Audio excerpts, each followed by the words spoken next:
Well, welcome back to The Breakfast Show. Well, time to speak a little bit about Christina Aguilera, or a lot, actually. We're going to dive into your interview yesterday. Yeah, I went to the Savoy Hotel to speak to Christina Aguilera, and it's all because she's bringing a movie that she starred in 2010 to the West End stage. And it's quite a big deal for her. She's evolved from this bubblegum pop era of Genie in a Bottle and Come On Over to really kind of reinventing herself in Stripped, which was outside of the box and propelled her to stardom overnight. But now she's trying something new and creating new boundaries with her creativity. Here's my sit-down interview with my new best friend, Christina Aguilera.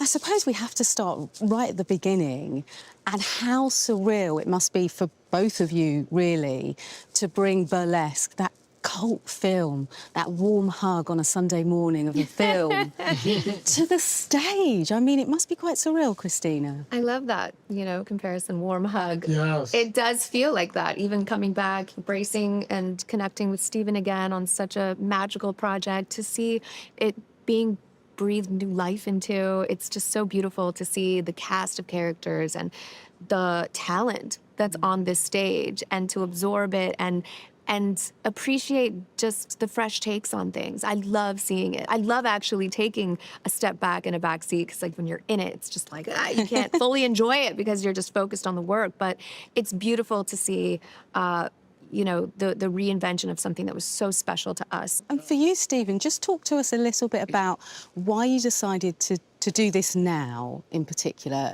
decades after working with Christina on the film and bringing it to the stage. It's always been something that we have wanted to do. We talked about it when we were making the movie, and it was so obvious, I think, to all of us that this would play on stage and be, you know, something that people would embrace on the stage, and sometimes even more so than the movie in a way, because it lends itself to a live theatrical experience, because it's a show within a show. So it's a club within a movie. You know, it took a long time. We kissed a lot of frogs to get here, you know? We did. You know, there were many versions of the script and many, you know, different workshops, and we did previews, and you know, it takes a long time to get a project to the stage, and it took us a long time to get it here, but it's been something we've been talking about for 15 years. My goodness. Right? The character, Ali, was essentially created by Stephen for you in mind. And given that, Christina, was it difficult to cast Ali in the 21st century for modern audiences? And did you ever think, maybe I should do it? I love, and especially having a career where you look back on and see new generations experience and embody your work. I love that. I love taking a back seat and sort of getting re-inspired in a way and seeing a fresh take. The songs and the material were so special to me, from Bound to You, being such an intimate and vulnerable piece of work where she's sort of owning her womanhood and coming into her own and finding herself in this vulnerable space with love, but still, you know, empowering such a fiery persona on stage. You kind of have to have the balance of the best of both worlds. And I really loved the way Jess sort of embodied that, and bringing new interpretation and new vocals to the table that, I mean, just blow the audience away. I was blown away. Can I just ask, have you spoken to Cher? Is she coming to London? Will she watch? We're hoping.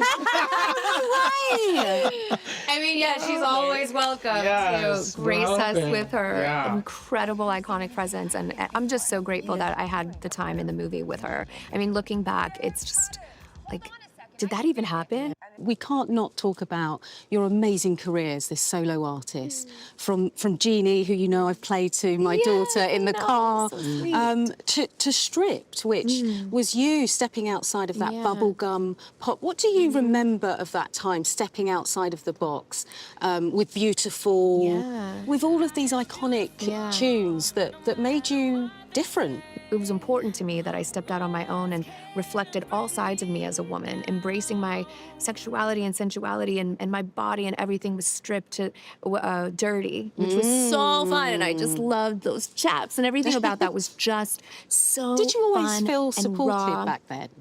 I mean, throughout any career, I think there's going to be things that, you know, are not fully received by every audience member, but that's part of being an artist. You know, you have to stay true to yourself and your authenticity and make it make sense for you, because I think the honesty in that will always shine through. If you could do your career over again, would you do it in the 90s? Or would you do it now, here and now, with artists like Charlie XCX? It has to stay where it was. You know, I think everything has its own time and place, and, you know, it wouldn't be the same if I was in this format, and, you know, social media wasn't even a thing back then, and, you know, all of that. I think things are really special, and that was a different time in music where there was no stream, like, what was there? Maybe there was the beginning of it, but, you know, it was a time when you could still, like, go to, you know, Virgin Records or like wherever and buy the CDs and look at the packaging. Like, it was a fun, memorable time for music. And you know, you don't, sometimes the authenticity is missed, but then you have the opportunity as an artist now to really present yourself in ways that it's not just through the media's eyes. You know, you can be more of the narrator in real time. There's a give and take in both, but it's got to live in the 90s. As it was. All about the 90s. I'm with you, girl. Listen, thank you so much for your time, Stephen. Thank you so Thanks much. for having us. And just the best of luck. It's going to be such fun. So that was such fun, by the way. Thank did you have fun? I mean, they were a really lovely group of people, because, of course, what everyone else didn't see is on the stage there were publicists, there were makeup artists. So you have to really get in there quick and have a real rapport instantly, which I think I did quite well. You did. It's not easy. It's an interesting take, really, how she's kind of turned around her career to become relevant and now be in the background, being an executive producer, director on what could be a really huge West End hit. Yeah, and is it already out? Or there's previews? Previews tonight, and it runs until the 6th of September.